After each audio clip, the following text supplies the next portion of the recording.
Check out this beautifully finished 1,000 square foot basement. As we pull back, you can see a thoughtfully designed half wall with barstool seating that overlooks the main living area. And that column, seamlessly integrated into the half wall for a clean, intentional look. It's the perfect setup for entertaining, whether you're enjoying a drink, a bite to eat, or just catching the game while still benefiting from the cozy ambiance of the fireplace. And just to the side, we have a stylish trimmed wall, but it's more than meets the eye.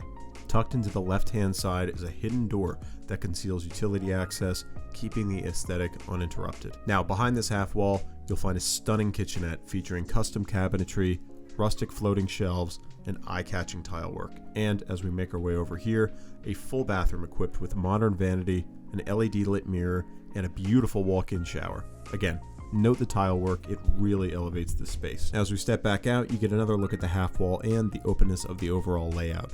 That linear fireplace and TV combo truly anchors the room. Now toward the far end, we've designated a kids' TV area. Still awaiting furniture, obviously, but a great example of how this basement balances mature, entertaining spaces with areas designed for family use. Now entering the main living area, you get the full perspective. A comfortable sectional adds warmth and functionality, and with additional seating at the bar, there's no shortage of room to host. Now finally, just off to the side, we've opened up one half of the staircase to create flow, while leaving the other side enclosed to provide privacy for the homeowner's workspace. Stay tuned for more, guys.